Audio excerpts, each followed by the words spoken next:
தூத்துக்குடியில் மார்ச் 10 அன்னைக்கு சாயந்தரம் ஒரு 6:30 மணிக்கு 12வது படிக்கிற ஒரு பொண்ணு காட்டு பக்கமாக பாத்ரூம் போகிறக்காக போயிருக்காங்க. போன பொண்ணு திரும்பி வரல. என்னன்னு சொல்லிட்டு போய் பார்த்தா காணோம். எல்லாரும் தேடி பார்க்குறாங்க, கிடைக்கல. போலீஸ் ஸ்டேஷனில் கம்ப்ளைண்ட் கொடுத்து கடைசியாக அடுத்த நாள் மதியம் 3 மணிக்கு அந்த பொண்ணுடைய உடல் அப்படிங்கிறது கிடைக்கிது. அவங்க வீட்டிலேருந்து 200 மீட்டர் தொலைவில் ஒரு புல் புதருக்குள்ளே அந்த பொண்ணுடைய உடம்பு உடலில் துணி இல்லாமல் சொல்ல முடியாத நிலைமையில அந்த பொண்ணோட உடல் அப்படிங்கிறது கிடைக்கிது. இன்னைக்கு அந்த பொண்ணு உயிரோடு இல்லை. ஆனால் இது எல்லாத்துக்கும் முன்னாடி இந்த சம்பவம் நடக்க காரணமா இருந்த அந்த நபர், அவருக்கு நிஜமா தப்புன்னு தெரியாதா? கண்டிப்பா தெரியும். இந்த உலகத்துல எல்லாருமே நல்லவங்க தான். எல்லாத்துக்கும் முன்னாடி யாருமே நம்மளை பார்க்காதப்போ நீ எப்படி இருக்க அப்படிங்கிறதுதான் உண்மையான நீ. இப்போ நம்ம ஒரு இடத்துல இருக்கோம், நம்மளை சுத்தி நிறைய பேர் இருக்காங்க அப்படின்னா நம்ம நல்லா நடந்துப்போம், டீசெண்டா நடந்துப்போம், டீசெண்டா பேசுவோம், அப்படி சொல்லிடுவாங்க, இப்படி சொல்லுவாங்க, ரொம்ப டீசெண்டா நல்லா நடந்துப்போம். ஆனா ஒருத்தருமே அங்க இல்லை. யாருமே உன்னை கண்காணிக்கிறதுக்கு இல்லை, அங்கே ஒரு எந்த கேமரா கிடையாது, உன்னை பார்க்கறதுக்கு யாருமே இல்லை. அப்படிங்கிறப்போ நீ எப்படி நடந்துக்கிற, அதுதான் உண்மையான நீ.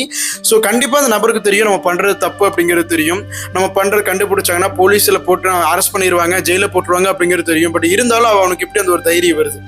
நம்ம தான் காட்டுக்குள்ளே தானே நடக்குது, காட்டுக்குள்ளே தானே இருக்கோம், யாருக்குமே தெரியாது, எப்படி கண்டுபிடிப்பாங்க, நம்ம கண்டுபிடிக்க முடியாது, யாருக்கும் தெரியாது அப்படிங்கிற அந்த ஒரு தைரியம்.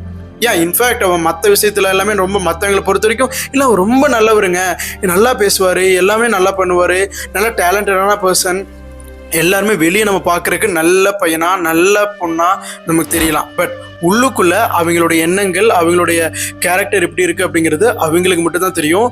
அதை நம்ம எப்போ தெரிஞ்சுக்கலன்னா, யாருமே இல்லாதப்போ அவன் எப்படி நடந்துக்கிறானோ அதுதான் உண்மையான அவன்.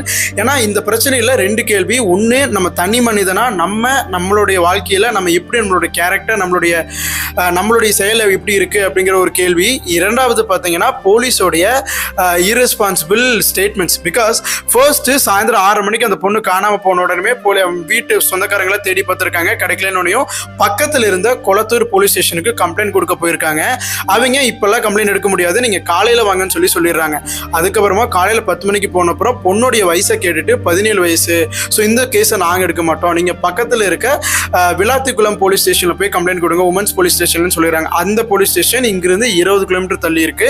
அங்க போய் இவங்க கம்ப்ளைண்ட் கொடுக்க போறாங்க. ஆனா அங்க போனா அங்கிருந்து உமன்ஸ் இன்ஸ்பெக்டர் கம்ப்ளைண்ட் எடுத்து விசாரணை ஆரம்பிக்காம அந்த பொண்ணு மேல தப்பா பேச ஆரம்பிச்சிடுறாங்க. ஓ பொண்ணு ஓடி போயிருப்பா, ஓ பொண்ணு மேல தப்பு இருக்கும், யாரோட பேசிட்டு இருந்தா தெரியுமா, எத்தனை பேர் லவ் பண்ண, ரொம்ப தப்பா பேச ஆரம்பிச்சிருக்காங்க. அவங்க அம்மா அப்பானால அதை ஏற்றுக்கவே முடியல.